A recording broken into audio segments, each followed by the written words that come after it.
ओम श्री योग वासिष्ठ महारामायण निर्वाण प्रकरण उत्तरार्ध चतुर्थ सर्ग। अहमता ही संसार का मूल है। आत्मज्ञान से अनअहम भावना करने से उसका त्याग होता है। प्रस्तुत सर्ग में इसी विषय का वर्णन किया जाएगा। वशिष्ठ जी ने पूछा कि हे श्री राम, आत्मज्ञान होने पर अहमता सहित संपूर्ण संसार का शमन हो जाता है और तब तेल के बिना जैसे दीप बुझ जाता है, वैसे ही सब दृश्य प्रपंचों का त्याग सिद्ध होता है, अन्यथा नहीं होता। अर्थात संपूर्ण दृश्यों का त्याग ही दृष्टा आत्मा का मोक्ष है। यानी यह जो दृश्य लगा हुआ है हमारे पीछे, जहाँ हम जाते हैं हमको वहाँ दृश्य ही दिखाई देता है, और यही दृश्य तो सुख या दुख का कारण है, जन्म और मरण का कारण है। आपका जो शरीर है, आपकी जो मनोवृत्तियाँ हैं, वो भी उसी दृश्य के अंतर्गत आती हैं। जब जन्म ही नहीं होगा तो ना वृद्धावस्था होगी, ना बीमारियाँ होंगी, न मान होगा, न अपमान होगा। ये सब कुछ तो शरीर की प्राप्ति से ही जुड़े हुए हैं। आपको शरीर की ज़रूरत नहीं है, आपको आनंद की ज़रूरत है। जब आपको आनंद प्राप्त होता है तब आप यह चिंता नहीं करते कि वह शरीर से प्राप्त हो रहा है कि अशरीर से प्राप्त हो रहा है। आपके दृष्टि में आनंद की, सुख की मुख्यता है। वह किससे प्राप्त होता है इसकी मुख्यता नहीं है। लेकिन जब हम वही आग्रह रख लेते हैं कि सुख हमें यहीं से मिलना चाहिए, तो हम पराधीन हो जाते हैं। जबकि सुख का जो स्रोत है वो आत्म तत्व है, उसका तो कभी अभाव नहीं है। जितनी भी वृत्तियां उपज रही हैं वो जिस धरातल से उपज रही हैं वह धरातल ही सुख का बना हुआ है, आनंद का बना हुआ है, लेकिन उसको दृश्य प्रपंच ने ढक रखा है। इसलिए कह रहे हैं कि दृश्य प्रपंच का जो त्याग है वही दृष्टा आत्मा का मोक्ष कहलाता है। हमको कुछ जगह पे दृष्टा का अनुभव होता है और उसके सामने दृश्य का अनुभव होता है। वास्तव में हमें दृश्य का तो अनुभव है, मगर दृष्टा का वास्तविक अनुभव नहीं है, क्योंकि हमारी जो विचार दृष्टि है पूरी की पूरी दृश्य पे ही लगी हुई है, दृश्य को पहचानने में ही लगी हुई है। उसने जो दृष्टा आत्मा है उस पर कभी विचार ही नहीं किया कि वो क्या है, किन संगठनों से मिलके बना है, उसका स्वरूप क्या है। दृष्टा आत्मा को भली भांति पहचान लेना ही तो जीवन मुक्ति कहलाती है। जब आप उसको पहचान लेते हैं तो आपको पता चलता है कि जो दृष्टा आत्मा है उसकी तो कभी मृत्यु ही नहीं है, जो मृत्यु नहीं है तो उसका कभी जन्म भी नहीं है, और वह तो अविनाशी है, ज्ञान रूप है। और जितने भी आनंद होते हैं वो सब उनमें अवश्य अनुश्रुत रहता है, क्योंकि आनंदात्मक जितनी भी वस्तुएं हमको भासती हैं वो बदल सकती हैं, लेकिन जिसको आनंद आ रहा है वो तो नहीं बदलेगा। और कभी कभी ऐसा भी होता है कि कोई वस्तु नहीं रहती और हम फिर भी आनंदित रहते हैं। इसका मतलब है कि केवल एक ही वस्तु ऐसी है जो सब आनंद के अनुभवों में कॉमन है, वो है आपका दृष्टा आत्मा। इसलिए आपको यह कहना पड़ेगा कि आनंद अगर किसी वस्तु में होता तो वो उसी के साथ चला जाता, दोबारा नहीं आता, लेकिन उस वस्तु के ना रहने पर भी आता है। इसका मतलब उस वस्तु में आनंद नहीं है। इसलिए यहाँ पे क्या बताया जा रहा है कि आपको दृश्य प्रपंच का त्याग करना है। और बोलते हैं कि दृश्य प्रपंच का त्याग तभी हो सकता है जब आप अहंकार का त्याग कर दो, और अहंकार का त्याग बिना विचार के नहीं हो सकता। जब आप विचार करके यह समझ लेते हैं कि अहंकार नाम की कोई वस्तु नहीं है, जब शुद्ध अहम आकार से मिल जाता है तो अहंकार बन जाता है। शुद्ध अहम में से आकृति को निकाल लो तो जो बचता है सो ही ब्रह्म कहलाता है। कर्मों का त्याग वस्तुतः त्याग नहीं है, किंतु ज्ञान ही प्रमुख त्याग है। कोई बोले कि मैं कर्मों को छोड़ देता हूँ तो क्या मेरा मोक्ष हो जाएगा, क्योंकि कर्म के द्वारा ही तो बंधन लगता है। तो बोले ऐसी बात नहीं है, क्योंकि जब तक तुम्हारा प्रारब्ध है, तुम्हारे पास शरीर है, तब तक तुम कर्मों का त्याग कर ही नहीं सकते। उसके बगैर यानी कर्मों के बगैर आपके शरीर का रहना, चलना, फिरना, जीवित रहना संभव नहीं है। इसलिए कर्म का त्याग वास्तविक त्याग नहीं है, क्योंकि आप संपूर्ण कर्मों का त्याग कर ही नहीं सकते। बोले आप त्याग किसका कर सकते हो? कर्तृत्व जो बुद्धि है या कर्तृत्व जो अहंकार है, उसी का त्याग किया जा सकता है। इसी को बोलते हैं कि ज्ञान के द्वारा ही त्याग संभव होता है। एक अविनाशी एवं अहमता आदि विकारों से रहित आत्मा ही सर्व त्याग स्वरूप मोक्ष है। यानी आप अपनी आत्मा की ओर देखें तो उसका स्वरूप कैसा है? बोले समस्त विकारों से रहित है, अविनाशी है, और जितनी भी दृश्यात्मक चीज़ें हैं वो उनमें उपलब्ध नहीं होती, यानी वह इन सबसे रहित पद है। तभी तो आप उसके लिए कहते हो कि वो इंद्रियों से अतीत है, दृश्य से अतीत है, नाम रूप से अतीत है। जितनी भी चीज़ें आप जानते हो सबके आगे अतीत लगा दो। देश से अतीत, काल से अतीत, वस्तु से अतीत जो तत्व है उसी को तो अपना आत्मा बोलते हो। तो वह त्याग स्वरूप हुआ ना नारायण। यानी अगर आप उसको ठीक से पहचान लो तो कर्म का भी त्याग हो जाएगा, वासना का भी त्याग हो जाएगा और परिच्छिन्नता का भी त्याग हो जाएगा, अहंकार का भी त्याग हो जाएगा।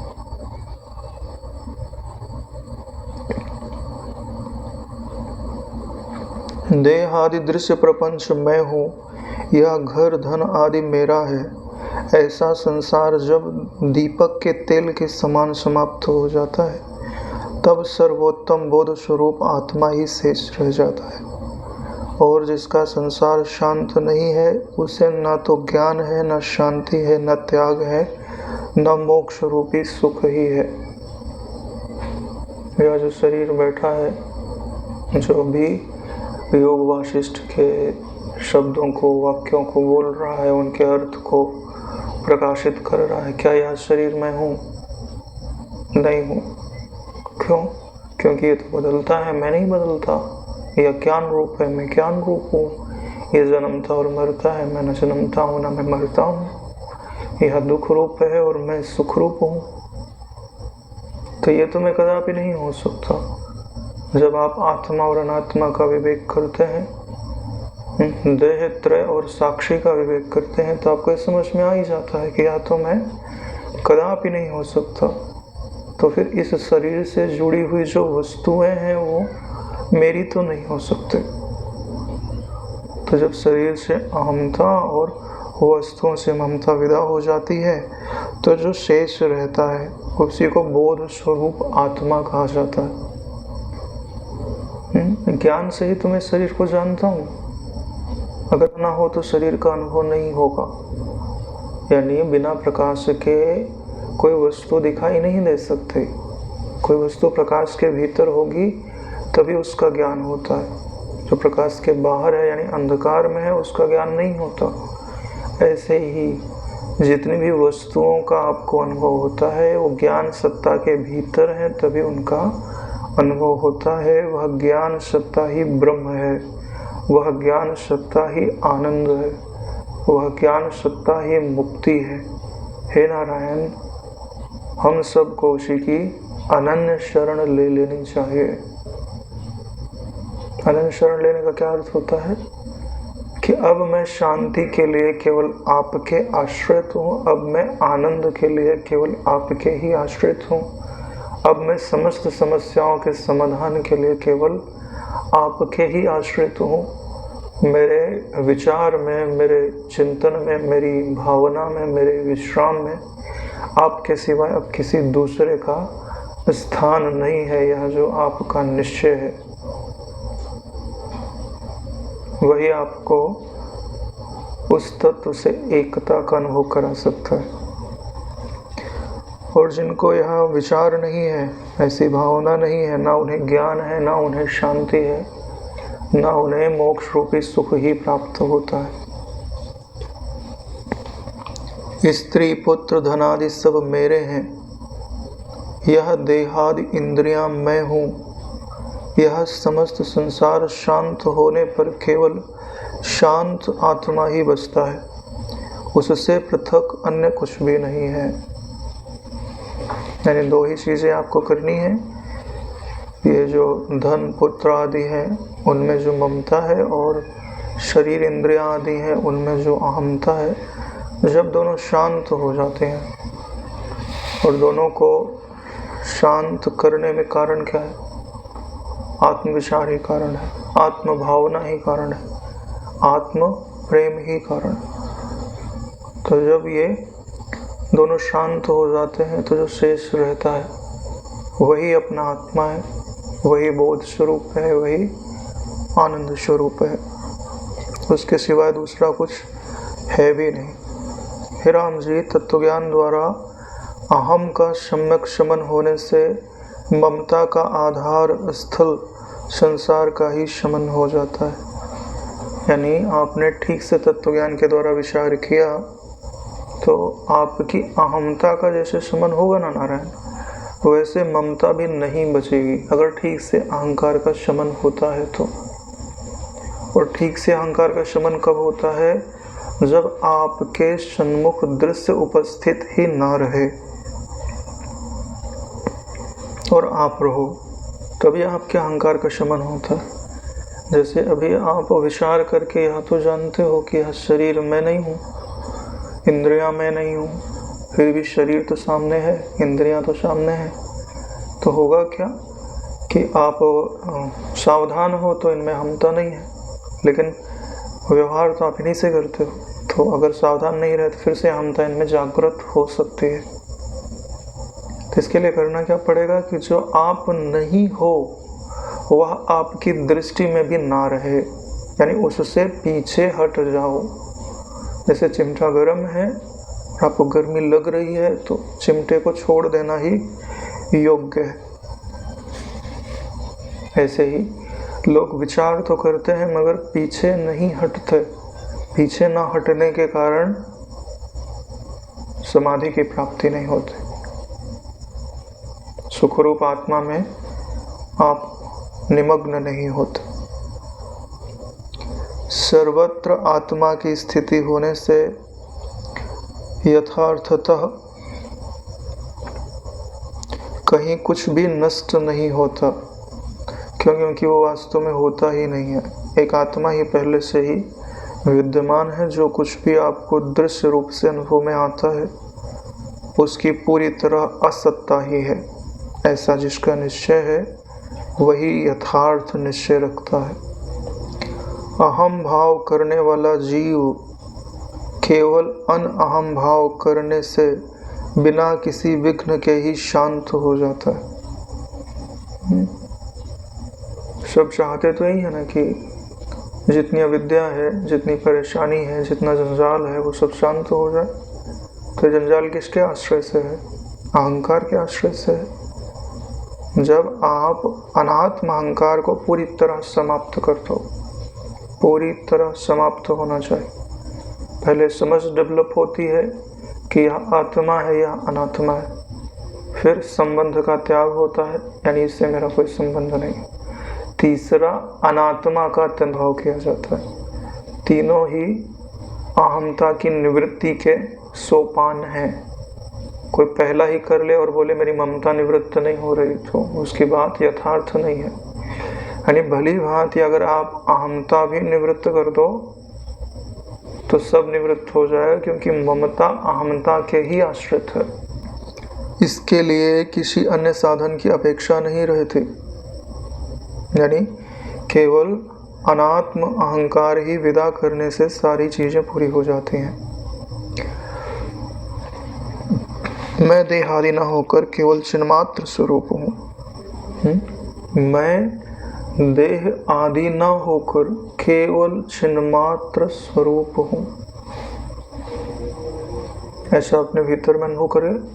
अभी अनुभव करिए कल का क्या होता है। देह आदि जो दिखाई दे रहा है, छू के देख लो, क्या ये तुम हो? नहीं ना। तो जिस आकाश के अंदर ये बैठा है, बैठे हुए भी हर पल बदल रहा है, हर कोशिकाएं बदल रही हैं। मानस नेत्रों से देखो, रक्त दौड़ रहा है, हड्डियों के अंदर भी कोशिकाएं बन रही हैं, कोशिकाएं मर रही हैं। पूरी तरह से एक संसार आपके भीतर चल रहा है। एक कोशिका ही पूरा ब्रह्मांड के जैसा कार्य करती है, तो पूरे शरीर की तो बात ही छोड़ दीजिए। इतनी सारी कोशिकाएं हैं और आप उनको विशेष रूप से जानते भी नहीं हैं कि कौन सी कोशिका क्या कार्य कर रही है। बस सामान्य रूप से पता है कि वो हैं।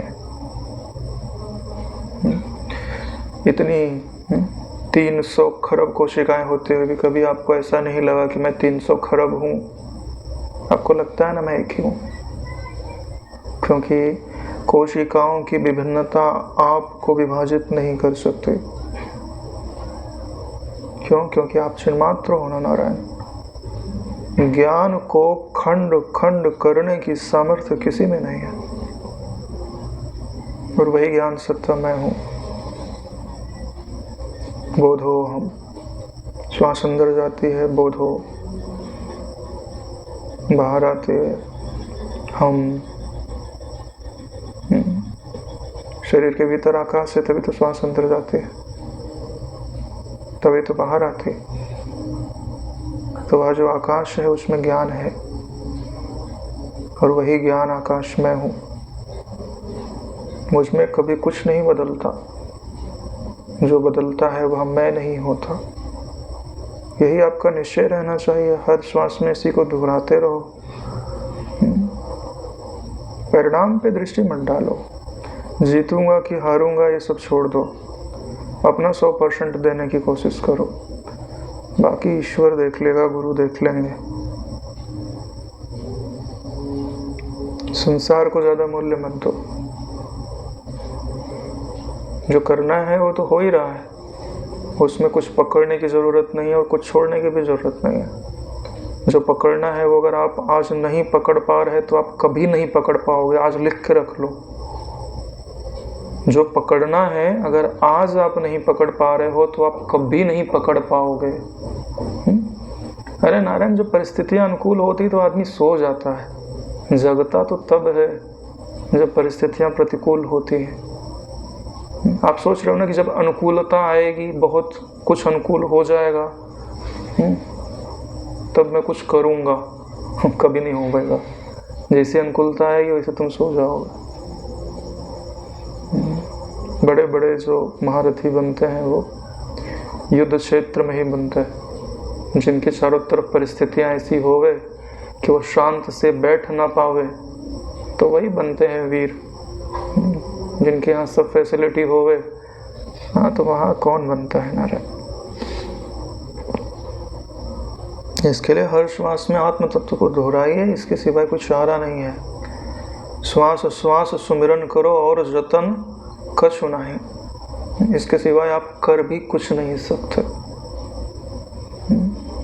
जो आपके द्वारा प्रकृति कार्य कराना चाहती है वो कार्य तो करना ही पड़ेगा। देह इंद्रियों से वो कार्य तो होने ही वाले हैं नारायण। उनमें आप ना नुकुर करके कहाँ जाओगे। यहाँ से भागोगे तो कर्म का स्वरूप बदल जाएगा, लेकिन करना तो पड़ेगा ही। देखो, ये शरीर जो है ना कर्म से ही बना है, और ये कर्म के बिना रह नहीं सकता। तो डरना नहीं चाहिए कि शरीर से कर्म हो रहा है तो मेरा ज्ञान भाग जाएगा। डरना किसे चाहिए? कहीं कर्तृत्व बुद्धि तो जन्म नहीं ले रही, कहीं भोक्तृत्व बुद्धि तो जन्म नहीं ले रही, कहीं परिच्छिन्न वृत्ति तो जन्म नहीं ले रही। जिसे डरना चाहिए वो सारा है। मैं देहादि न होकर चिन्मात्र स्वरूप हूँ, इस बुद्धि को भी यदि द्वैत ब्रह्म बुद्धि आभास मात्र से कहें या अभ्यास मात्र से कहें तो वह भी चित्त से अभिन्न है। यानी इस प्रकार का जो निश्चय है, ध्यान से देखोगे तो जितनी भी वृत्तियां हैं नारायण, वो भी तो ज्ञान रूप ही है। क्योंकि अति व्यापक निर्लेप चिन्मात्र में ऐसे विभ्रम के लिए अवकाश नहीं है। आप भली भांति उस निर्लिप्त तत्व में स्थिर हो जाओगे तो भ्रम के लिए कोई स्थान नहीं बचता। भ्रम तो तब उत्पन्न होता है जब कुछ दिखाई दे, फिर भी रेगिस्तान ही नहीं है तो सूर्य की रश्मि में जल के प्रतिबिंबित होने का कोई कारण नहीं है। जब रेगिस्तान होता है तभी तो कुछ घटना घटने का अवसर प्राप्त होता है। जब त्रिपुटी बनेगी तभी तो बंधन मोक्ष की कल्पनाएं भी जन्म लेंगी। जहां त्रिपुटी का ही अत्यंता भाव है वहां क्या कहना। आपकी दृष्टि में अब पूरी की पूरी त्रिपुटी बाधित होनी चाहिए, है ही नहीं। चलो है ही नहीं कह सकते तो कोई बात नहीं, स्वप्न मत तो जानो। 24 घंटे थोड़ी ना आपके सिर पे खड़ी रहती, बदलती भी तो है, अभाव भी तो होता है। अभाव ना हुए तो आप जीवित नहीं रह सकते। यथार्थतः भ्रम भ्रमण भ्रांति एवं भ्रामक कुछ भी नहीं है। अज्ञान से ही इनकी सिद्धि है और ज्ञान से इनकी विनष्टता है। यानी जितना भ्रम कहा जाता है, भ्रमण कहा जाता है, जगत कहा जाता है, संसार कहा जाता है, भव बंधन कहा जाता है, बोलते हैं जिनका तरना अत्यंत दुस्तर है, ज्ञान की दृष्टि से देखो तो अत्यंता भाव है नारायण। केवल अज्ञान के कारण ही इनका अस्तित्व है। तत्वबोध होते ही ये सब विनष्ट हो जाता है। विनष्ट क्या हो जाता है, ये पता चल जाता है कि ये आभास मात्र है। क्यों? क्योंकि नष्ट तो वो होवे जो कभी बना होवे।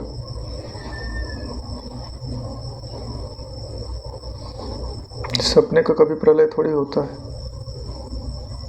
सपने से आप जगते हो और फिर सपने का अभाव हो जाता है। सपने में कोई चीज नष्ट होती थोड़ी दिखाई देती है, या पूरा सपना नष्ट होता थोड़ी दिखाई देता, बस जग जाते हैं और जगते ही सबका अभाव हो जाता है। ऐसे ही तो है, जो गहरे ध्यान में जाते होंगे उन्हें इस चीज का अनुभव होता होगा।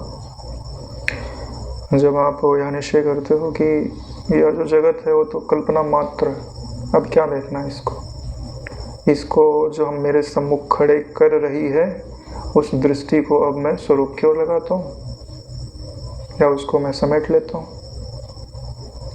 तो नेत्र को बंद कर लो तो सामने क्या दिखेगा? कुछ नहीं। धीरे धीरे फिर मन की स्फुरन रूपी जो नेत्र है उनको भी बंद कर दिया जाता है। क्या दिखता है? कुछ नहीं दिखता।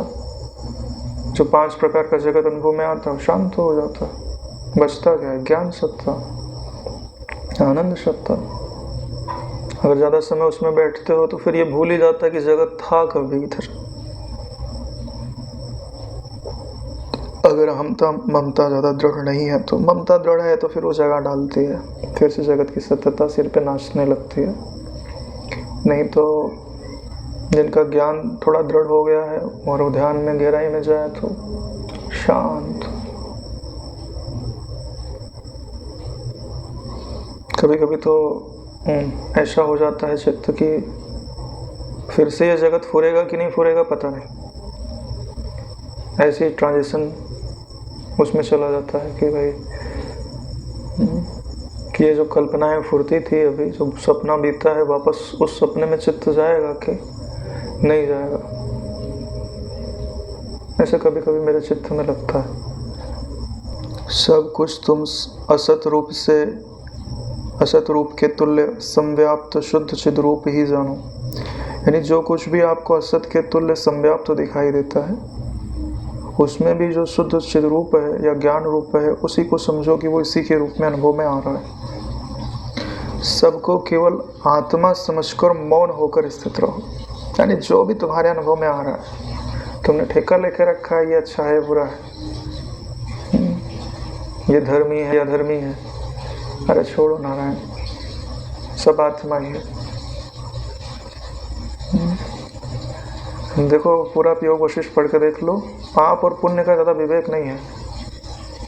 विवेक काहे का है? सत और असत का विवेक, जड़ और चेतन का विवेक है। पाप और पुण्य का विवेक उतना नहीं किया जाता। क्यों? मुक्त होना ना नारायण। पाप और पुण्य में से क्या पुण्य मुक्त करता है तुमको? नहीं करता। मुक्ति के समीप ले जाता है जरूर, मुक्त नहीं करता। यहाँ पाप और पुण्य मन के धर्म कहे जाता है, और मैं तो मन से अत्यंत दूर हूँ। जो ऐसा देखता है वही पार जाता है।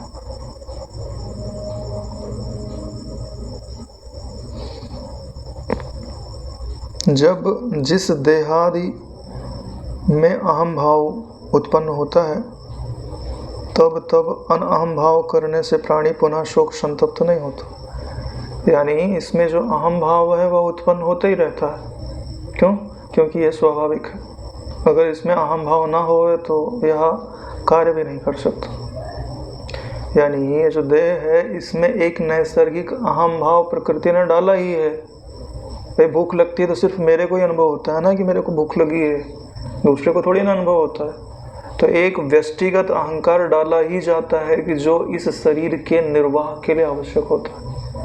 सारी क्रियाएं उसके आश्रित हैं, लेकिन हम क्या करते हैं कि हम अपने आप को नहीं जानते, तो उसी नैसर्गिक अहंकार के साथ जुड़ जाते हैं और फिर धीरे धीरे धीरे उसी के ऊपर एक विशेष अहंकार को आवरण ओढ़ लेता है। यानी नैसर्गिक अहंकार के ऊपर ही हम एक विशेष अहंकार जन्म ले लेते हैं। कर तो नैसर्गिक अहंकार है, लेकिन अहंकार हम कर रहे हैं। भाई शरीर को जीवित रखने की उसकी जिम्मेदारी है। खाता नैसर्गिक अहंकार है, और विशेष अहंकार क्या बोलता है कि मैंने खाया है। हाँ, शरीर चलाने के लिए ठीक है, लेकिन उसकी अहमता करने के लिए थोड़ी ना ठीक है कि भाई मैं तो पकवान खाता हूँ, ये लोग गरीब है, इनका दुर्भाग्य है, इनको ठीक से भोजन नहीं मिलता। ऐसे भी अहंकार करते हैं लोग। तो ये अहंकार सच्चा थोड़ी ना है। अब अपने आप को नहीं जानते इसलिए ऐसा करते हो। तो यह बोलते हैं कि जब जब अहम वृत्ति उपजती है, तब तक विचार के द्वारा उसको काट देख करके जब उन्हें समाप्त कर दिया जाता है या विनष्ट कर दिया जाता है, तब फिर से शोक संताप आपको ग्रस्त नहीं करता। हे राम जी, अनहम भाव से अहम भाव को आकाश कुसुम के समान सर्वथा मिथ्या कर युद्ध में सदैव अर्जुन के बाण के तुल्य दृढ़ता पूर्वक ब्रह्म पद का आश्रय लेकर स्थित रहो। यही आपका कर्तव्य है कि जब भी आपके भीतर अहंकार उपजे, उसको तुरंत विचार दृष्टि से काट दो। और जैसे अर्जुन का बाण है ना, बोलते हैं अमोघ था। जिस लक्ष्य पर छोड़ दिया जाए वह लक्ष्य पूरा करके ही दम लेता था। ठीक है, ऐसे ही तुम्हारा जो निश्चय है वो भी अर्जुन के बाण के समान अमोघ होना चाहिए कि मैं ब्रह्म पद में ही स्थिर रहूंगा, अपने आप को विक्षेपित नहीं करूंगा। चाहे कितना भी भय आ जाए, चाहे कितना ही प्रलोभन आ जाए। ऐसा जिसका निश्चय है वो अवश्य जीत जाता है नारायण। 100% की तैयारी रखो तो 50-60% तो हो जाए। 100% हो जाए तो ठीक है, अच्छी बात है। फिर तो तुम्हारा है ना पुष्पांजलि चढ़ाने योग्य हो जाओगा। वैसे तो जितने भी लोग आत्मविचार में अपना समय लगाते हैं, चाहे पूरा न लगाते हो, कुछ ही समय लगाते हो, प्रणाम के योग्य। क्योंकि आज नहीं तो कल जिस अमृत का पान तुम कर रहे हो, भले वो अल्प मात्रा में ही जा रहा है, आज नहीं तो कल तुमको अमर अवश्य बना ही देगा। अग्नि का छोटा सा कण भी अगर वो प्रज्वलित हो जाए तो बड़े से बड़े ढेर को भी चला के भस्म कर देता है। इसी के लिए तो कहा गया था ना कि स्व अल्प अपि धर्मस्य त्रायते महतो भयात्। और इसका थोड़ा सा भी आचरण महान भय को तारने वाला है। सतत होना चाहिए, भले थोड़ा सा है मगर कंटिन्यू, रुकना नहीं चाहिए। हे श्री राम, ऐसा करने से तुम संसार सागर से पार हो जाओगे। जो इस अहमता को नहीं जीत सकता उसे भला परम पद की प्राप्ति कैसे हो सकती है?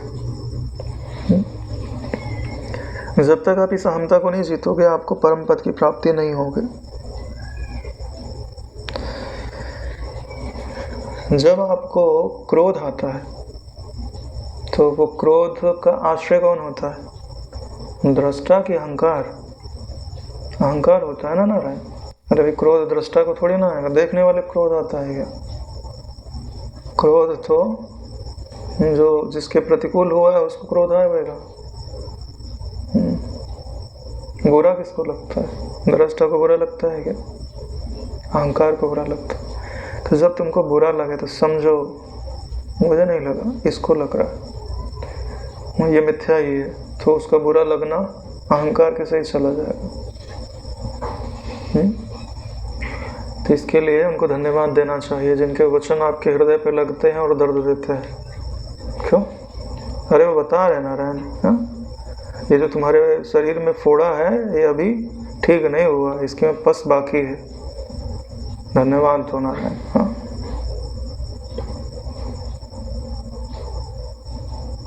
जब उनके वचन तुमको दुख ना दे तब समझो कि अहंकार चला गया। और दुख कब नहीं देंगे पता है? जब उनको ग्रहण करने वाला कोई नहीं रहेगा। यानी तुमको ऐसा लगेगा कि मेरे को बोल ही नहीं रहे।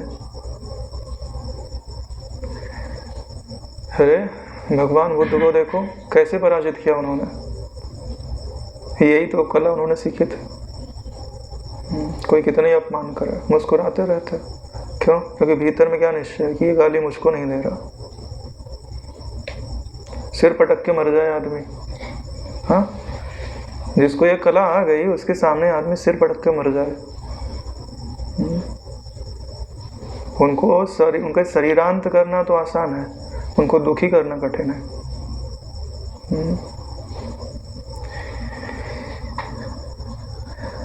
ये जो आत्मविद्या है सब सत्य में आपको अजय बनाती है। अजय हो जाते ना जिनका निश्चय है, उनको मारा नहीं जा सकता। भीम भास भट्ट को देख लो, मार पाए क्या? पूरे देवता मिलकर नहीं मार पा रहे। निश्चय क्या है उनका कि मैं हो ही नहीं, एक चिदाकाश सत्ता ही है, एक क्षण मात्र सत्ता ही है। ना मैं मारता हूं ना मैं मरता हूं। ये जो प्रहार कर रहा है इससे मेरा लेना देना ही नहीं।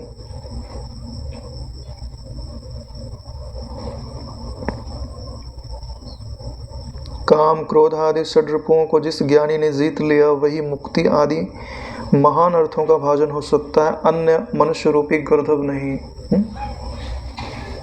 ये जो षड्रिपु है, काम क्रोध लोभ मोह मद मत्सर, ये सब अहंकार के सिर पे बैठते हैं। ठीक है, तो तुम अपने यहाँ एक कुर्सी मत लगाओ अहंकार वाली, तो कहाँ बैठेंगे आके? गिरेंगे नीचे जाके। हाँ, आश्रय खत्म कर दिया ना। भ्रांति शांत का होती है जब आप उनको कुर्सी देना बंद कर देते हो। भ्रांति ही शांत निराश्रय। भ्रांति तभी शांत होती है जब उसका आश्रय हटा लिया जाता है। और उसका आश्रय क्या है? अहंकार। जैसे कुम्हार का चाक घूमता है तो बीच में खूंटी होती है ना, तभी तो घूमेगा, उसके बगैर कहाँ घूमेगा। तो आपकी खूंटी यही अहंकार है, जिसके सामने कामनाएं, इच्छाएं, वासनाएं, अरे दुनिया भर की कल्पनाएं सब इसी के आश्रय से तो जाती हैं।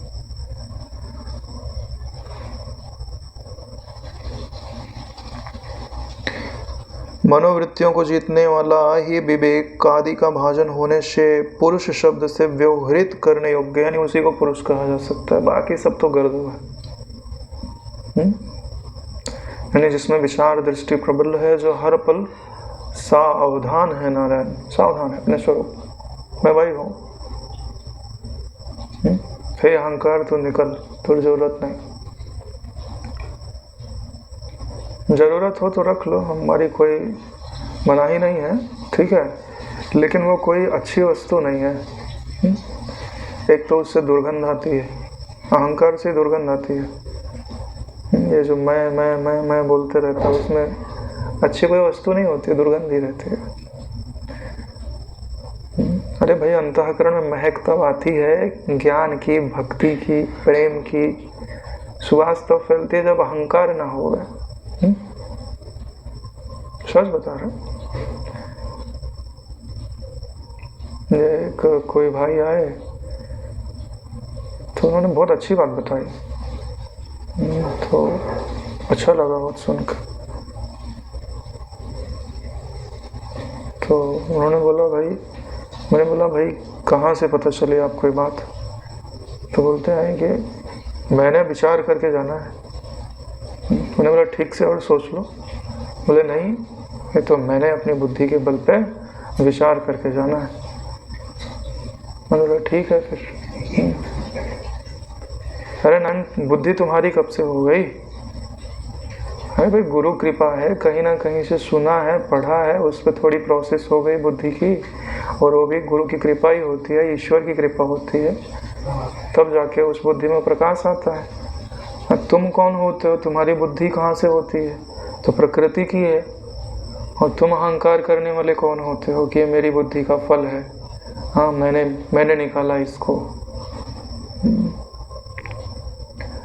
तो जैसे भोजन होवे ना, तो वो ईश्वर को अर्पित किया जा सकता है, लेकिन अगर आप भोजन जूठा कर दो तो ईश्वर को अर्पित नहीं किया जा सकता। ऐसे ही सब कुछ ईश्वर को अर्पित हो जाता है, लेकिन अहंकार ईश्वर को अर्पित नहीं होता।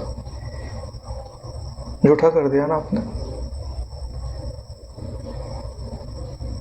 इसके लिए अहंकार जन्म ले, इसके पहले जो भी किया जाता है सब ईश्वर को अर्पित कर देना चाहिए।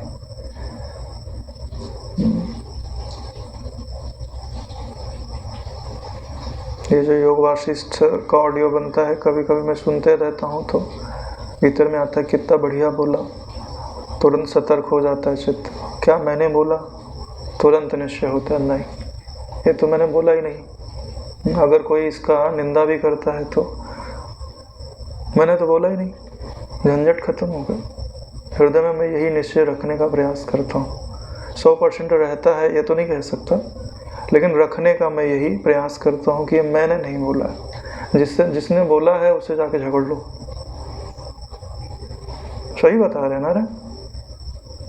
क्योंकि मेरे पास ऐसा कोई प्रमाण ही नहीं है जिससे मैं यह कह सकूं कि हाँ मैंने बोला हुआ है, चाहे अच्छा हो चाहे अच्छा ना हो।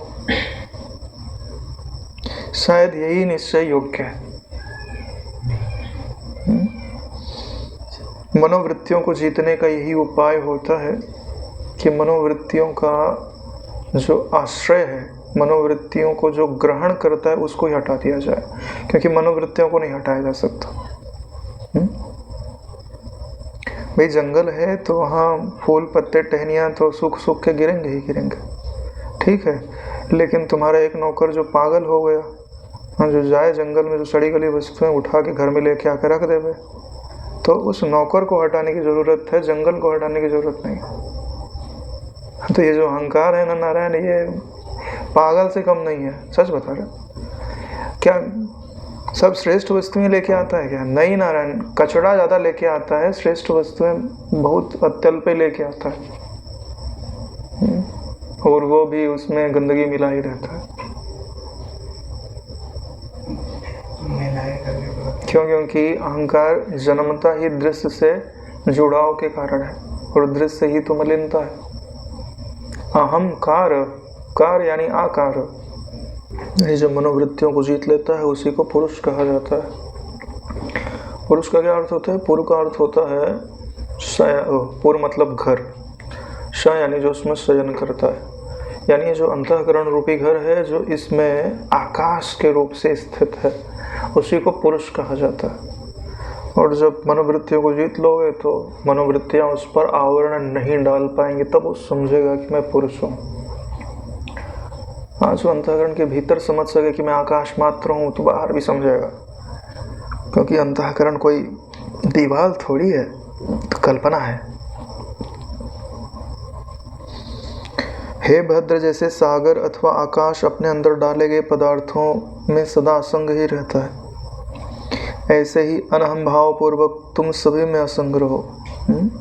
जैसे आकाश के अंदर जितनी भी वस्तुएं हैं, आकाश के भीतर रहती हुए भी आकाश उनको स्पर्श नहीं करता, क्योंकि आकाश कोई वस्तु थोड़ी ना है।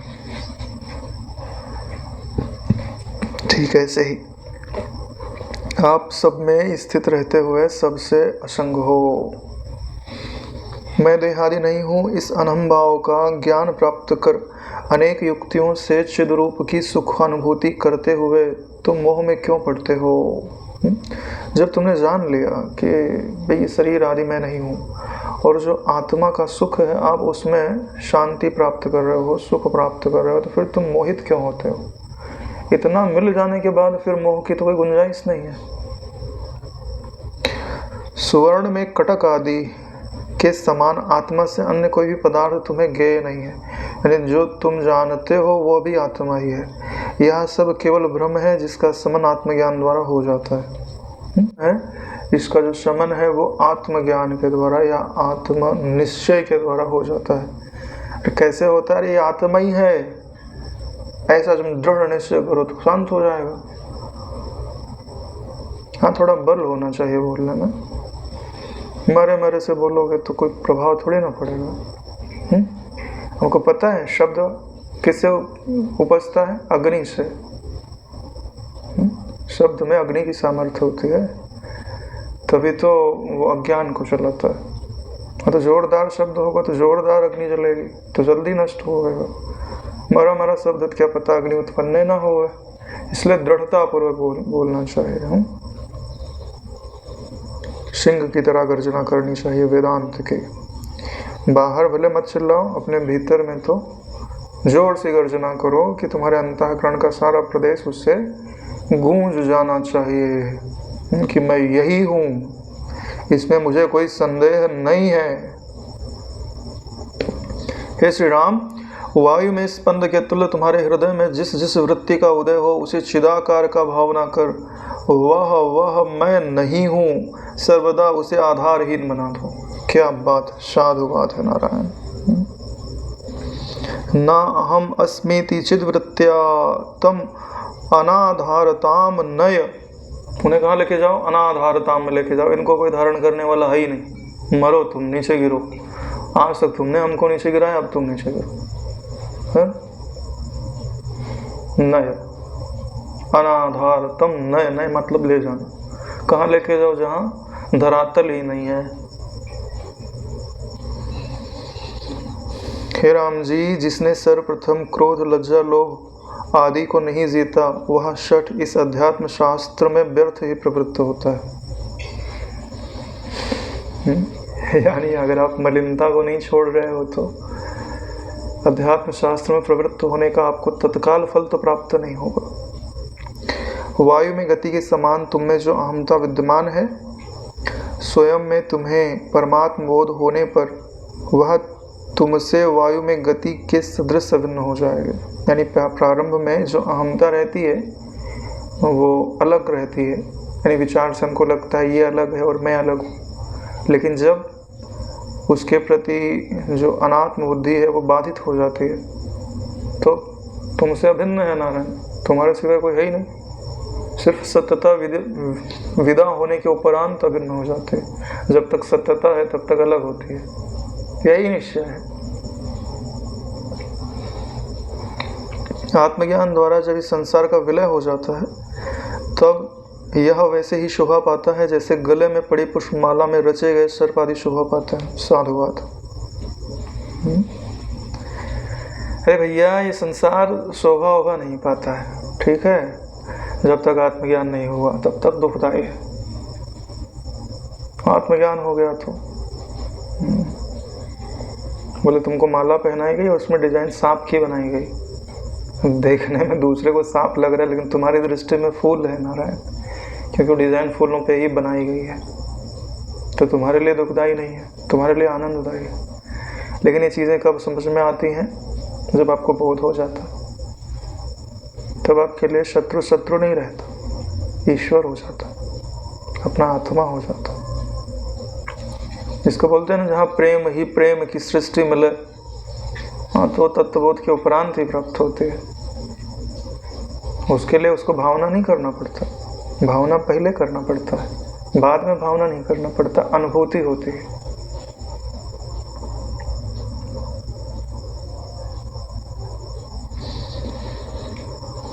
यथार्थता परमात्मा में इस संसार का उदय एवं अस्त कुछ भी नहीं है, क्योंकि यह संसार परमात्मा से सर्वथा अभिन्न है। अतः यहाँ भाव और अभाव का वर्णन करना ही व्यर्थ है। जो कहा जा रहा है कि संसार है कि नहीं है, ये सारी बातें व्यर्थ ही है। क्यों? अरे भैया, जब तुमको तत्वबोध हो जाएगा तो क्या अनुभव में आवेगा? एक ही सत्ता है, न पहले जगत था, न अभी है, न आगे होने की संभावना है। और उपस्थित होता है तो भी तुमको यह नहीं रहता, तुम्हारे भीतर यह संशय नहीं रहता कि यह जगत है कि नहीं है। इसके लिए यहाँ भाव और अभाव का वर्णन करना व्यर्थ है, क्योंकि उसका भाव कभी अस्तित्व में था ही नहीं, सदा से उसका भाव ही था। शांत परम से परिपूर्ण परब्रह्म में मात्र शिव रूप में भला अहम एवं जगत की बुद्धि कहाँ रह सकती है? देख रहे हो क्रम?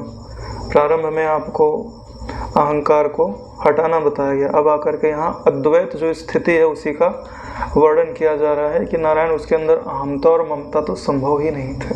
यानी जो हमने पाया, कोई बहुत बड़ी चीज़ पाई, वो पहले से मराए थे, जिनको हमने मारा है।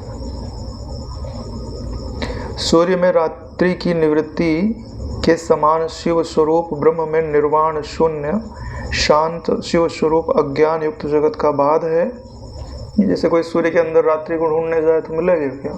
नहीं मिलेगा। ऐसे ही जो निर्वाण रूप है, शून्य रूप है, शांत रूप है, शिव रूप है, ऐसा जो ब्रह्म है, उसमें जो अज्ञान युक्त जगत है वो भी रात्रि के समान ही है। इस कारण ज्ञान द्वारा अविद्या की निवृत्ति स्वरूप मोक्ष से द्वैत सिद्ध नहीं होता। अरे भाई, ज्ञान के द्वारा विद्या की निवृत्ति हो जाएगी तो द्वैत तो इसे मिट जाएगा।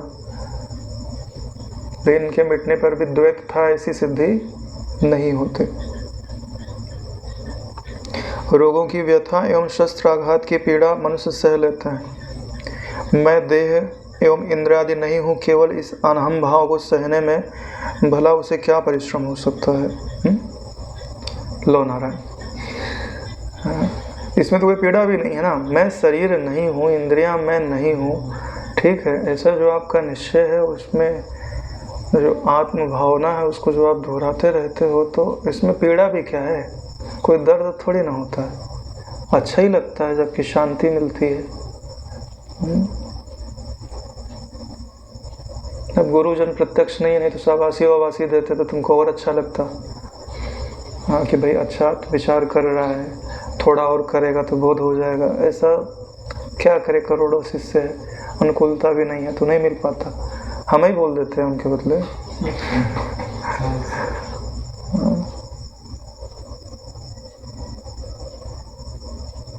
भाई गुरुजी की जो बातें हैं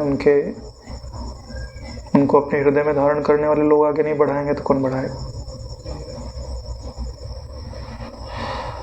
आत्मबोध पाना है तो मैं आपका परम मित्र हूँ हर समय। आत्मबोध नहीं पाना है तो आपका रास्ता अलग, हमारा रास्ता अलग। हम आपको जानते नहीं हो, कौन हो भाई? हाँ, कितने जीव जन्मते हैं और अपना समय पर दिखते हैं, फिर अस्त को प्राप्त हो जाते हैं, कौन जानता है? हाँ, अगर आपको आत्मबोध पाना है तो जितनी सहायता हमसे बन पड़ेगी उतनी हम अवश्य करेंगे।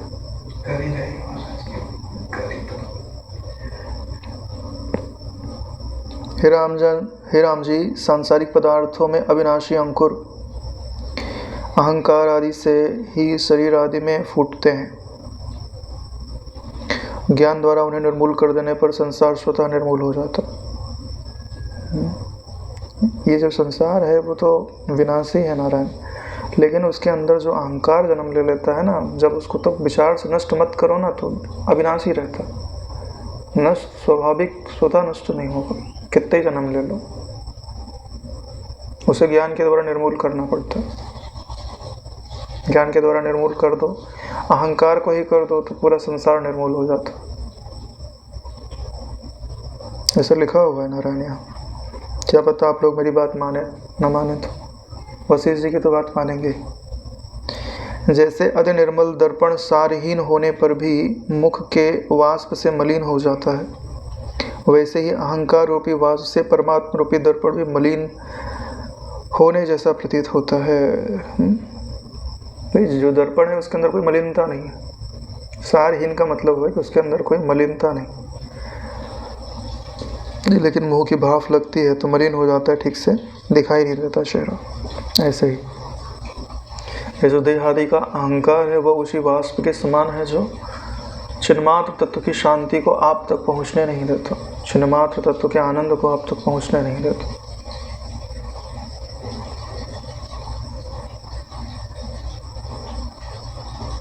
परमात्म स्वरूप पवन में अहंकार रूपी चेष्टा रहती है। उस अहंकार का शमन होने पर चिदाभास शून्य अविनाशी चिदात्मा ही शेष रह जाता है। ये जो परमात्मा है हवा के जैसा है, और उसमें जो ये स्पंदन है यानी हवा का चलना है, वो अहंकार के कारण ही अनुभव में आता है। उस अहंकार को विलीन कर दो, हवा फिर से रुक जाएगी, और वही रुकी हुई जो हवा है उसी को ब्रह्म कहता है। चलती हुई जो हवा है उसी को चिदाभास कहता है। अब आपको करना क्या है, हवा को रोक देना है, और हवा को रोकने का केवल एक ही उपाय है, परमानेंट रोकने का। ऐसे तो रोकी जा सकती है, समाधि लगा लो, रुक गई, लेकिन सदा नहीं रुकेगी। सदा कब रुकती है? अनात्मा अहंकार को विदा कर देने से।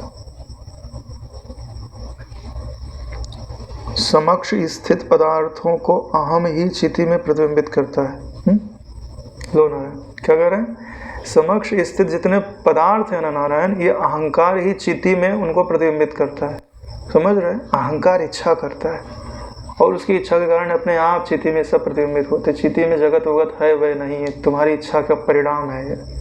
क्यों? अभी तुम शांत होना चाहो तो चिति में शांति नहीं आ जाती है, ध्यान लगाना चाहो तो शांति ही शांति है, और रोना चाहो तो याद करके रो, हाँ किसी ने मेरा अपमान कर दिया, ये कर दिया, वो कर दिया। भाई रोना ही है तो 1000 प्रसंग याद आ जाएंगे, और खुश होना है तो भी 1000 प्रसंग याद आ जाएंगे। अब तुम महत्व किसको देते हो? इस समय अगर आपको संसार की सारी घटनाएं बताई जाएं तो हजारों घटनाएं ऐसी हैं जिनमें तुम रो दोगे, और 1000 घटनाएं ऐसी हैं जिनमें तुम हंस दोगे, है ना? तो इनको पकड़ और छोड़ कौन रहा है? अहंकार। और वही चिति में इनको प्रतिबिंबित कर देता है, किसी को सुख रूप से प्रतिबिंबित कर देता है, किसी को दुख रूप से प्रतिबिंबित कर देता है। नारायण इसी को हटा दो। जो प्रोजेक्टर लगा रहा है ना, उसी को हटा दो, ये नहीं देखना। अहंकार रूपी बादलों की छिन्न भिन्नता से आत्मा रूपी शरतकालीन नव मोक्ष स्वरूपा निर्मल लक्ष्मी से आलोकित हो जाता है। यानी अहंकार रूपी बादल हट गए तो ये शरत काल का मेघ एकदम निर्मल रहता है, कोई बादल बादल नहीं रहता, कोई मलिनता नहीं रहता। तो जो वहाँ की शोभा है, लक्ष्मी है, वो यथावत दिखाई देती है। ऐसे अहंकार को हटा दो, फिर शांति तुम्हारा स्वरूप, ज्ञान तुम्हारा स्वरूप हो जाएगा। हे राम जी, ताम्र मल के हटने पर जैसे सुवर्ण दमकने लगता है, वैसे ही यह जीव अहम रूपी मल के हटने से ब्रह्म रूप हो जाता है। जैसे सोने के अंदर तांबे की मलिनता आ जाती है, तो उसको जलाओ तो तांबा निकल जाएगा, तो सोना चमकने लगेगा। ठीक वैसे ही अपने में अहमता निकाल दो तो तुम ब्रह्म रूप से चमकने लग जाओगे। सागर में समाहित पदार्थों का स्वरूप जैसे सागर का रूप हो जाता है, वैसे ब्रह्म में समाहित अहमता एवं अनअहमता वैसे ही ब्रह्म रूप हो जाते हैं। जैसे सागर के अंदर बर्फ डाल दो तो सागर रूप हो जाते हैं, वैसे ही यह जो जब आप विश्राम लेते हो तो आपने बोला ना कि मैं ब्रह्म हूँ, ठीक है, तो आपकी जो अहमता है वो ब्रह्म में गई तो ब्रह्म से एक रूप हो गई। वहाँ वृत्ति भी नहीं रहेगी कि मैं ब्रह्म हूँ, गई तो गई, ब्रह्म हो गई। अपने यथार्थ स्वरूप में अवस्थित आत्मा किसी संज्ञा से व्यवहित नहीं होता। वही बात बता रहा, आत्मा में स्थित हो गया तो कोई संज्ञा नहीं है उसको बोलने के लिए कि भाई मेरा ये नाम लेके बुलाना तुम। किंतु अहंता के रहने पर ही वह अन्य पदार्थों के तुल्य संज्ञावान सा होकर उन लाक्षणिक संज्ञाओं की कल्पना द्वारा व्यवहित होता है। यानी जब अहंकार है तभी आप उसको कुछ नाम आदि लेकर के बुला सकते हो, तभी बोलेगा, नहीं तो नहीं बोलेगा। भावना की मूल अविद्या के विनाश से अहंता रूपी बीज के दग्ध होने पर संसार एवं बंध आदि की कल्पना का भी विनाश हो जाता है। यानी कि आपको करना क्या है, जो अहंता है इसको, इस बीज को जला देना है, क्योंकि यही अविद्या की भावना करती है। जो विद्यमान पदार्थ है उन्हीं की तो भावना के द्वारा ये विद्यमान कर रही है। बोले हमने तो कभी भावना ही नहीं की। अरे तुम भावना कर नहीं रहे हो, तुमसे भावना हो रही है। ध्यान से देखो अपनी चित्त वृत्तियों को, तुम्हारी बात को आप माने बगैर रह नहीं सकते। हाँ, ये हो गया, ये करना है, ये करना है, ये पाना है, कौन कर रहा है तुम्हारे चित्त के अंदर? भावना ही तो कर रहे हो। बार बार दोहराना इसी को भावना बोलते हैं। हरे नारायण, मैं देह हूँ, इसकी भावना करनी नहीं पड़ती, इसकी भावना होती रहती है। मैं चल रहा हूँ, अब मुझे यहाँ जाना है, तो तुमको जाना है, शरीर को जाना है, तुमने अपना मैं जोड़ लिया ना उसके साथ। इसलिए तो बोल रहा हूँ कि जो अविचारवान है वो रोज शरीर की भावना के द्वारा अपने ऊपर अविद्या का आवरण बढ़ाते जा रहे हैं। सत ब्रह्म शिव आत्मा अर्थात त्रिकाल अबाध्य आत्मा में पूर्वोक्त स्वभावों से संकोच रूपी संज्ञा से कलंकित समष्टि अहंता का उदय ऐसे होता है जैसे घटाकार परिच्छेद से मृतिका की स्वभावतः विस्मृति। पहले तो व्यष्टि अहंकार हटेगा, फिर समष्टि अहंकार की उत्पत्ति होती है। हाँ, कि मैं ब्रह्मा हूँ, मैं विष्णु हूँ, मैं शिव हूँ। ठीक है, हालांकि ये बांधने वाली नहीं होती। वैसे भी तो ब्रह्म में जाना है तो पहले व्यष्टि को हटा के समष्टि में तो रखना ही पड़ता है। इसके सिवाय कोई चारा नहीं, कोई डायरेक्ट ब्रह्म में नहीं जाता, कोई डायरेक्ट ब्रह्म में नहीं जाता। कोई गया हो तो बताना मेरे को। मैं विश्व हूँ, मैं तेजस हूँ, फिर मैं प्राज्ञ हूँ, फिर मैं ब्रह्म हूँ। ऐसे ही तो होता है, चौथे चरण में ब्रह्म होता है ना। अरे तुम पद की दृष्टि से तुमको लगता है मैं कूद गया, साक्षी चैतन्य में हो गया ब्रह्म। तत्पद की दृष्टि से जाओगे तो क्या बोलोगे कि ये संपूर्ण जगत जो मैं दिखाई दे रहा है वो मैं ही हूँ, समस्त सूक्ष्म जगत जो दिखाई दे रहा है वो मैं ही हूँ। ये स्थूल और सूक्ष्म जिसमें दिखाई देते हैं वह कारण जगत मैं ही हूँ, वही प्राज्ञ ईश्वर मैं ही हूँ। फिर ये सब बोलने की जरूरत नहीं रहेगी, जो ज्ञान मात्र है वही मैं ही हूँ। ऐसे तो जाओगे।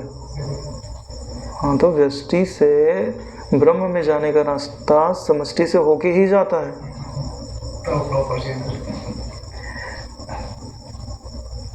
नहीं मानते तो मत मानो, हमारा क्या जाएगा, हमने तो बात बता दी।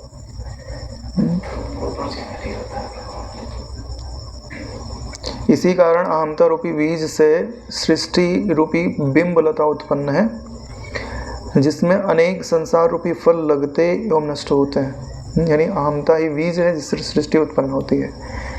अहम स्वरूप इस मरीच के बीज में पर्वतों, नदियां, सागरों एवं बाह्य आभ्यंतर इंद्रियों के सहित ऐषणा रूपी चमत्कृति उत्पन्न होती है। पर्वत, नदियां, दिशाएं, पृथ्वी, वायु, आकाश आदि सब अहम रूपी विकसित पुष्प के सुगंध है। यानी ये जो अहंकार है वही इस समस्त सृष्टि का बीज है। उसी से ही आप चाहे ये जितनी भी चीज़ें आपको दिखाई देती हैं, पृथ्वी है, जल है, सागर है, नदियां हैं, वृक्ष हैं, मनुष्य आदि पशु पक्षी हैं, ये सब अहंकार से ही उत्पन्न होते हैं। वैसे ही प्रक्रिया ग्रंथों में अहंकार से ही पंचभूतों की उत्पत्ति कही गई है ना। अरे भाई, अव्यक्त प्रकृति, फिर महातत्व, फिर अहंकार, फिर पंचभूत, तो भी तो अहंकार से ही मानते हैं। वैसे भी नारायण तुम होगे तब तो सपना आएगा, तो कारण तो अहंकार ही हुआ ना। ब्रह्म को थोड़ी सपना आता है, ब्रह्म को आता है क्या? अरे ब्रह्म को नहीं आता, चिदाभास को सपना आता है। ऐसा चिद जो आभास के सन्मुख हुआ। अरे कल यही तो पढ़ रहे थे, वेदोन्मुखत्वम संतज्य आवेदनम विदुः मोक्षम। टैग लाइन थी ना ये तो। ये जो वेदोन्मुखत्वम है, यानी कि जो तुम अपने आप को अपने दृश्य के सन्मुख पाते हो, ये तो कोई अच्छी चीज थोड़ी ना है, ये तुमको जीव बनाने के लिए है। इसको क्या बोलते हैं? संतज्य, भली भांति छोड़ दो। फिर जहां कुछ पता ही नहीं चल रहा है, मतलब दृश्य रूप का अपने आप का तो पता रहेगा। अवेदनम विदुः मोक्षम, उसी को मोक्ष जान लो। आत्मा में उदित होते ही यह अहंकार वैसे ही सृष्टि रचता है, जैसे सूर्य के उदय होते ही रूपादि प्रकाशित होने लगता है। दिवस का आरंभ होते ही जैसे पदार्थ प्रकट होने लगते हैं, वैसे ही अहंकार केवल भावना से ही पल भर में जगत का निर्माण करता है। जैसे सपने के अंदर अहंकार रूपी दुष्ट तैल बिंदु ब्रह्म रूपी जल में पड़ते ही विस्तारित होकर शीघ्र ही त्रैलोकी रूपी चक्र बनकर स्थित हो जाता है।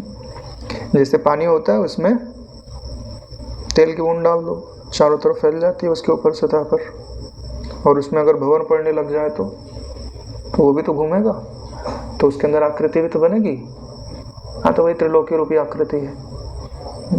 ब्रह्म के ऊपरी सतह पर ऐसे फैल गई है कि ब्रह्म को उसने ढक सा दिया है। ढक तो नहीं पाएगी, ढक सा दिया है। यह अहमता केवल उन्मेष मात्र से असत भी अनंत सृष्टि की वैसे ही अनुभूति करती है, जैसे खुले हुए दुष्ट नेत्र अनुभूति करते हैं। जैसे आँख खोल लो तो ये बिना मतलब के, हाँ, जिनको नहीं भी चाहते वो भी दिखाई देते। अरे कई बार पड़ोसी लोग ऐसे होते हैं ना, जिनको हम देखना बिल्कुल ही नहीं चाहते, हाँ, लेकिन आँख खोलते ही सुबह शाम वही दिखाई देता है। हाँ, तो परमात्मा क्या बोलता है पता है? अरे नारायण, ये जगत ऐसा ही है, ये नेत्र जो है वो दुष्ट हैं, दुष्ट चीजें दिखाते तो बंद कर लो, भीतर देखो। हाँ। खुले नेत्र जैसे पदार्थों को देखते हैं, ऐसे ही अहंकार संसार को देखता है या अनुभव करता है। तत्व ज्ञान से अहमता का सर्वथा विनाश हो जाने पर जगत रूपी मृग तृष्णा का समन हो जाता है। तत्व ज्ञान से अगर अहमता नष्ट हो गई तो जगत भी नष्ट हो जाएगा। ठीक है, अहमता नष्ट होने के 3 चरण मैंने बताया था, याद रखना, कभी मैं पूछूंगा तो बताना। हे राम जी, स्वप्रकाश चिदाकाश आत्मा के एकमात्र भाव से साध्य स्वतः सिद्ध आत्मा रूपी सर्वोत्तम वस्तु की प्राप्ति में तुम दुख अथवा अहम भाव आदि भ्रम में मत पड़ो कि मुझे बड़ा दुख होगा इस अहमता को छोड़ दूंगा तो। अरे भाई, अहमता को छोड़ने से किसी को दुख नहीं होता, शांति की अनुभूति होती है। ये अहमता को छोड़ने में परेशानी किसको होती है पता है? जिनको जगत में बहुत प्रसिद्धि मिल गई हो, वो लोग अहंकार को नहीं छोड़ सकते। बड़ा मुश्किल हो जाता है। क्यों? क्योंकि उनकी जो प्रसिद्धि है शरीर से प्रसिद्धि है। अभी वो जया बच्चन जो है ना, राज्यसभा के अंदर वो सांसद है, वो अपने पति की प्रशंसा किए जा रहे। हाँ, तो वहाँ का जो सभापति है डांट दिया उसने।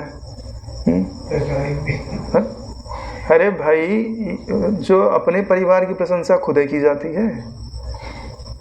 अरे भाई, कोई दूसरा प्रशंसा करे तो हाँ तुमने ठीक है, और ऐसा कौन सा तुमने हजारों लाखों लोगों का कल्याण कर दिया है? नचनिया ही तो हो। हाँ, हमसे बुलवाओ, हम बोल के बताते हैं। भांड जिसको बोला जाता है ना, भांड, इससे ज्यादा औकात नहीं है। जिसको तुमने हीरो बना के रखा है, भांड है, नचनिया है, मनोरंजन करने वाले हैं, इनसे ज्यादा इनकी औकात नहीं है। इनको हीरो बना दिया। हाँ, इनको पद्मश्री का अवार्ड दिया जाता है, पद्म विभूषण का अवार्ड दिया जाता है। किया क्या है?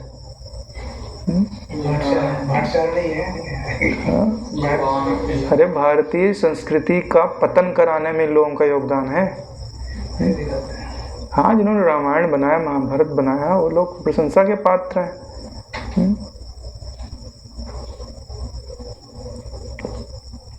सच में वो मैंने देखा, वो भेजा किसी ने, मैंने बोला यार ये देखो।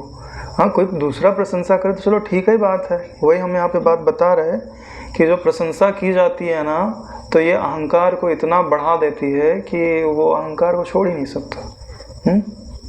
अब वो अमिताभ को कितना याद किए थे बापू जी, एक समय था बहुत बार याद किए, लेकिन अहंकार में इतना अंधे बने हुए हैं कि एक बार भी दर्शन करने नहीं आया। अरे इधर ही था। वही मैं बात बता रहा हूँ ना कि ये अहंकार का चंगुल इतना जबरदस्त है ना कि तुमको निकलने नहीं देगा।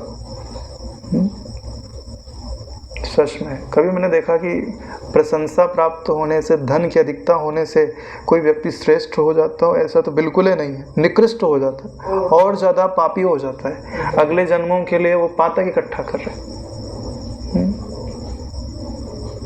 उनको लगता है कि हम बड़ा श्रेष्ठ है। काय का श्रेष्ठ हो? तुम्हारे जिनसे तुमको मान मिलता है तो उनको लाभ होता है तो तुम्हारी प्रशंसा करता है।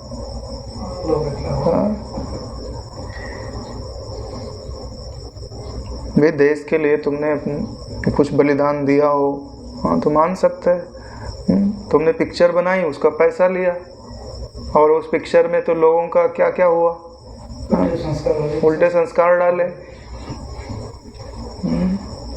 धन्य है।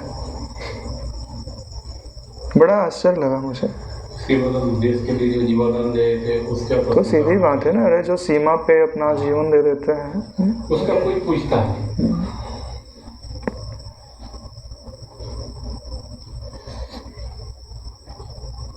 अहंकार रूपी दुष्ट तैल बिंदु ब्रह्म के ऊपर जल में पड़ते ही विस्तारित होकर के त्रिलोकी रूपी चक्र बना देता है।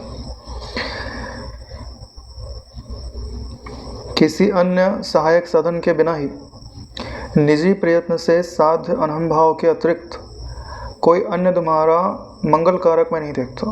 यानी वशिष्ठ जी राम जी को कह रहे हैं कि यह जो तुम्हारे अंदर अहंकार है, अगर तुम उसको विचार के द्वारा निवृत्त कर दो तो यही तुम्हारा परम कल्याण करने वाला है, और इसके सिवाय दूसरा कोई साधन में दिखाई नहीं देता मुझे जो तुम्हारा कल्याण कर सके। हे श्री राम, सर्वप्रथम व्यष्टि अहम भाव का विस्मरण कर चतुर्दिक आकाश रूप होकर समस्त संसार को पूर्ण करके अपने विभव को व्यापक बनाते हुए तुम समष्टि भाव से स्थित हो जाओ। देखो आ गई बात कि नहीं आ गई? दृष्टि भाव छोड़ दो, सभी मैं हूँ, चाहे अच्छा हो चाहे बुरा हो। हाँ मेरा ही तो सपना है, हाँ जिनके बारे में मैं बोल रहा हूँ वो भी मैं ही हूँ। अब कर क्या सकते हैं? हाँ व्यवहार की दृष्टि से बोल दिया तो बोल दिया, कर भी क्या सकते हैं। लेकिन बात करते हैं तो उसमें कुछ धार्मिक वृत्तियाँ भी आ ही जाती है। धर्म में तो बताया ही जाएगा कि यह करने योग्य है, यह करने योग्य नहीं है, तभी तो ज्ञान की तरफ आदमी बढ़ेगा।